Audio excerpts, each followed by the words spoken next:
Hello everyone, welcome back. मैं आज आपके लिए लेके आई हूँ एक नया टॉपिक, इम्पोर्टेंट टॉपिक जिसके बिना हमारा पढ़ा हुआ बेकार है। और अगर हम इसे समझ लें तो हम जो पढ़ेंगे वो हमें अच्छे से याद होगा और हम आगे बढ़ पाएंगे, अपने लक्ष्य को प्राप्त कर पाएंगे।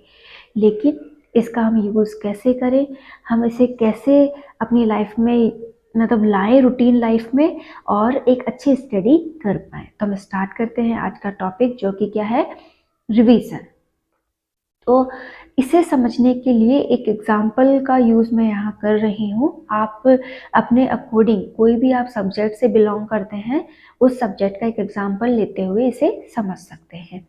जैसे कि मैंने केमिस्ट्री का टॉपिक लिया है, एटॉमिक स्ट्रक्चर।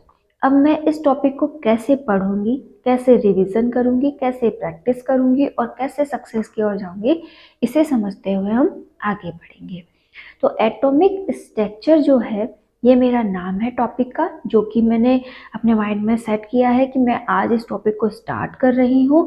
ये मेरे सिलेबस का फर्स्ट टॉपिक है और मुझे इसे कम्प्लीटली पढ़ना है और बहुत अच्छे से पढ़ना है। हो गया मेरा माइंड सेट। अब मुझे एक कॉपी लेनी है और अपने टॉपिक के लिए जो भी नोट्स या जो भी बुक मेरे पास अवेलेबल है, मुझे वो लेना है। मैंने दोनों चीज़ें ली, एक अच्छा सा पेन लिया और मैं पढ़ने बैठ गई। तो अब मैंने क्या किया है, अपनी बुक्स में से उस टॉपिक को पढ़ना स्टार्ट किया। जो भी मुझे इम्पोर्टेंट पॉइंट लगा, वो पॉइंट मैंने वहाँ पे उस बुक में ही हाईलाइट कर दिया। नोट्स नहीं बनाए, उस बुक में ही मैंने क्या कर दिया, उसे हाईलाइट कर दिया। और मोस्ट जो नाम आते जा रहे हैं, जैसे मैंने रफ कॉपी में स्टार्ट में लिखा एटॉमिक स्ट्रक्चर, ओके।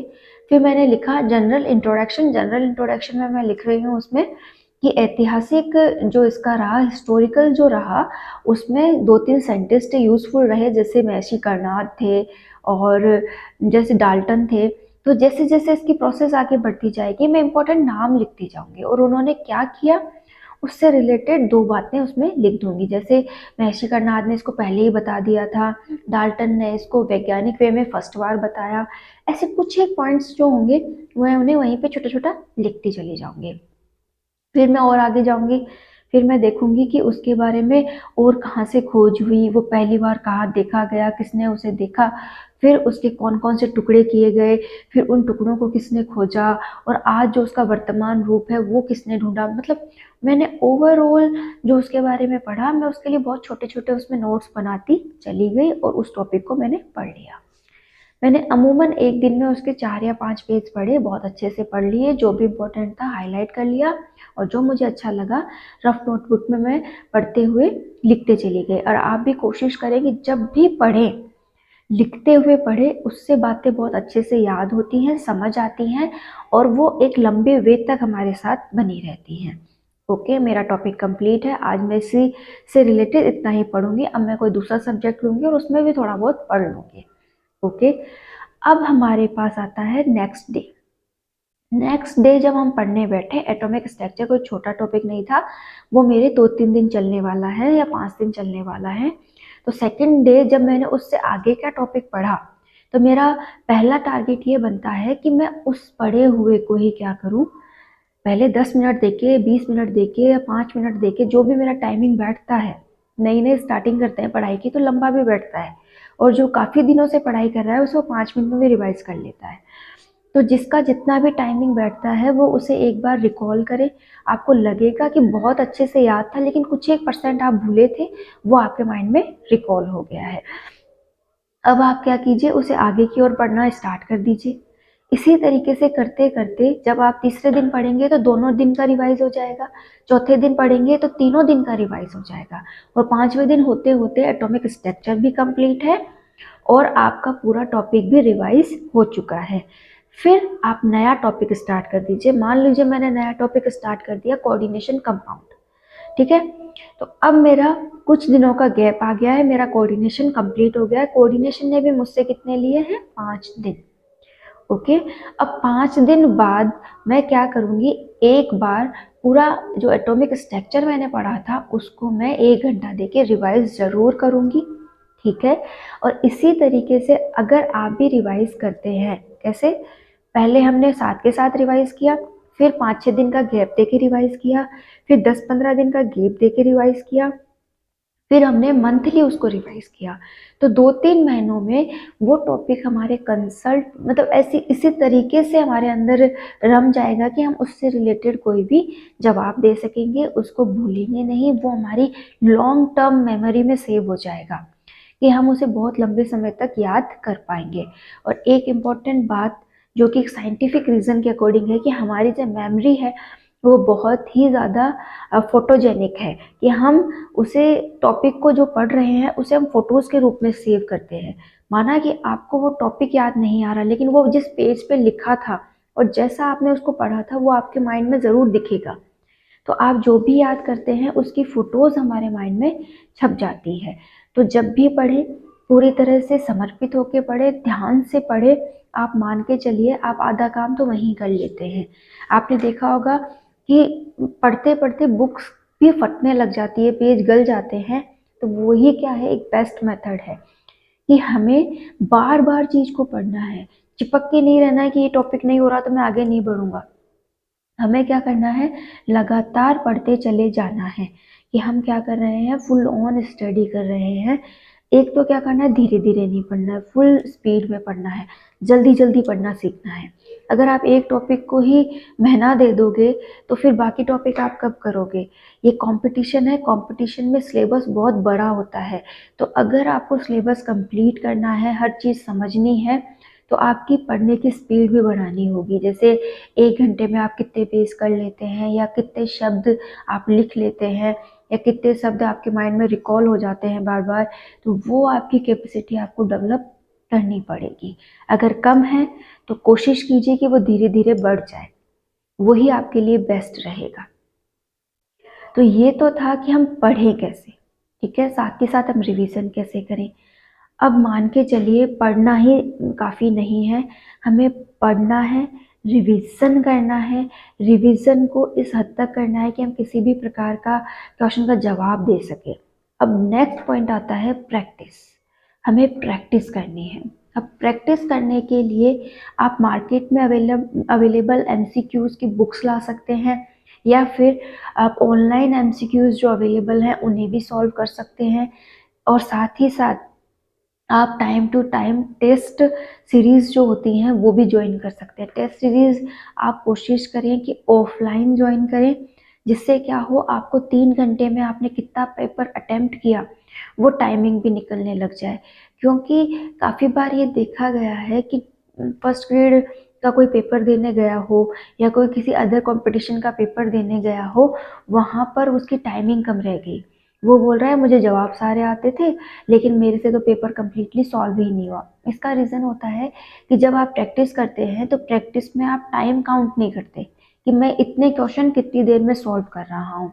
तो जब भी आप पढ़ने बैठें तो आपके जो स्टडी टेबल है उस पर वॉच होनी ज़रूरी है, या फिर आपके रूम में वॉच होना बहुत ही ज़्यादा ज़रूरी है। इससे आपको पता चलेगा कि आप कितने घंटे में कितना काम कर रहे हैं। और मैं तो आपसे इतना कहना चाहूँगी, चाहे आप स्टडी टाइम सेट ना करें कि मैं 8 घंटे पढ़ूंगा, 10 घंटे पढ़ूंगा, वो ज़रूरी नहीं है। लेकिन जब भी पढ़ने बैठे तो ये टारगेट लेके बैठें कि ये टॉपिक है, मुझे 1 घंटे में से अच्छे से कंप्लीट करना है। वो माइंड क्या करेगा, उस बात को एक्सेप्ट करेगा और आपकी पढ़ने की स्पीड बढ़ा देगा, और आपके समझने की स्पीड भी साथ ही साथ बढ़ जाएगी। तो अगर आप बहुत अच्छा पढ़ना चाहते हैं तो इसके लिए 4 ही पॉइंट मिलकर बने हैं। पहला, स्टडी लर्न करना है। दूसरा, हमें रिवीजन करना है, रिकॉल करना है। तीसरा, प्रैक्टिस करनी है। और चौथा, सक्सेस की ओर जाना है। कि अगर आप सक्सेस की ओर जाना चाहते हैं, सफल होना चाहते हैं, तो बहुत अच्छा मन लगा के, स्टेबल होके, बिना किसी माइंड को, मतलब जो आपका माइंड है उसे बिना किसी अदर डायरेक्शन में लगाए हुए अपनी डायरेक्शन में बढ़ना है, तो ही आप क्या हो पाएंगे, सफल हो पाएंगे। और रिवीजन करना बहुत ज़रूरी है। चाहे आप कोई भी कंपटीशन एग्ज़ाम दे लीजिए, रिवीजन के बिना बिल्कुल भी सफल नहीं हो सकते। रिवीजन का बेस्ट मेथड है कि आप साथ के साथ रिवाइज करें, टाइम का गैप दे दे के करें। 7 डेज, 15 डेज, 21 डेज और 30 डेज, ये बहुत अच्छा शेड्यूल है, इसे आप फॉलो करें। आप मान के चलिए, आप खुद फील करेंगे कि हाँ, मैं अपने लक्ष्य की ओर बढ़ रहा हूँ। और एक अपने आप को टाइम टू टाइम अपडेट रखिए, कहने का मतलब है अपनी हेल्थ का भी ध्यान रखिए, अपने जो रिश्ते हैं उनको भी संभाल के चलिए, और साथ ही साथ मन लगा के पढ़िए। नया कोई पॉइंट जुड़ा है उसे भी पढ़िए। अगर आप जीके की तैयारी कर रहे हैं, फर्स्ट पेपर है हमारा, फर्स्ट पेपर में ज़्यादातर टॉपिक्स जीके रिलेटेड है, जैसे हिस्ट्री हुआ, ज्योग्राफी हुआ, पॉलिटिकल हुआ। तो इन टॉपिक्स को पढ़ने के लिए आप क्या कर सकते हैं, एक ही स्कीम लगाइए। अगर आप इस फील्ड से नहीं हैं, तो आप साइंस फील्ड से हो गए, मैथ फील्ड से हो गए, तो आपको ये चीज़ें थोड़ी बोर फील करवा सकती हैं। इसके लिए आपके पास बेस्ट ट्रिक है, करंट अफेयर्स भी इसी में आता है। बेस्ट ट्रिक है, आप उनकी बुक्स लीजिए, उनका टाइम दे दीजिए, भाई 1 घंटा 2 घंटा मुझे ये टॉपिक पढ़ना ही है। जैसे मैंने हिस्ट्री को लिया, हिस्ट्री के अंदर मुझे ज़्यादा से ज़्यादा 100 या 150 पेज मिल जाएंगे। उन्हें आप पेजेस वाइज क्या कर लीजिए, डिवाइड कर लीजिए। 30 पेज ये, 20 पेज इतना, मतलब 15 दिन की हिस्ट्री, 20 दिन की ज्योग्राफी, तो इसे डिवाइडेशन भी आप इसमें कर सकते हैं। तो मान लीजिए कि आपने क्या किया है, हिस्ट्री ले ली, हिस्ट्री को आपने दिया कि मैं इसको 20 दिन में कंप्लीट करूँगा एक बार, ठीक है। तो आप क्या करें, फर्स्ट डे उसके 8 9 जितने भी पेज आपसे बनते हैं, बहुत ही सरसरी नज़र से स्पीडली पढ़ने हैं। पढ़ लिया, लेकिन ध्यान डाइवर्ट नहीं होना चाहिए, उसी पे लगा रहना चाहिए, बहुत अच्छे से पढ़ लीजिए, ठीक है।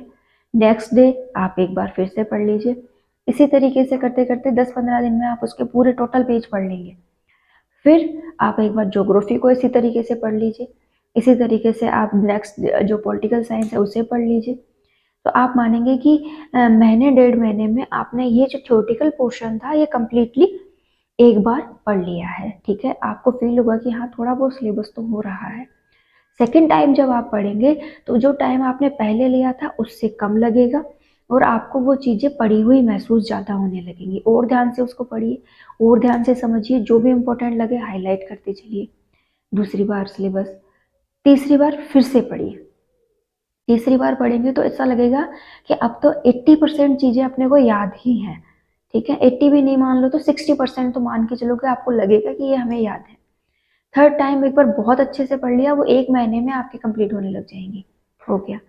जब आप फोर्थ टाइम पढ़ें, उसे पूरा ध्यान से कंसंट्रेशन के साथ, साथ ही साथ जो नोट्स टाइप पॉइंट्स थे उन्हें रटते हुए, अब रटने की बारी आ गई है, अब उन्हें रटते हुए भी और समझते हुए भी पूरा सिलेबस कर दीजिए। अब मान के चलिए, आपका कोई भी कंपटीशन एग्जाम हो, आपको जैसे ही उस टॉपिक से रिलेटेड क्वेश्चन और उसके एमसीक्यूज दिखेंगे, आप उसमें से सही जवाब छांट लेंगे। तो जिनको भी टफ लगती हो वो ये टॉपिक बना के चले, आपको सक्सेस ज़रूर मिलेगी। इसी तरीके से आप अपने फर्स्ट पेपर की तैयारी कीजिए, सेकंड पेपर की तैयारी कीजिए, और मन लगा के पढ़िए। कोई ना कोई कंपटीशन आप जिसकी भी तैयारी कर रहे हैं, मान के चलिए आप उसमें सक्सेसफुल ज़रूर होंगे, अगर आप अपने लक्ष्य को 100% देते हैं तो। Thank you for watching, have a nice day.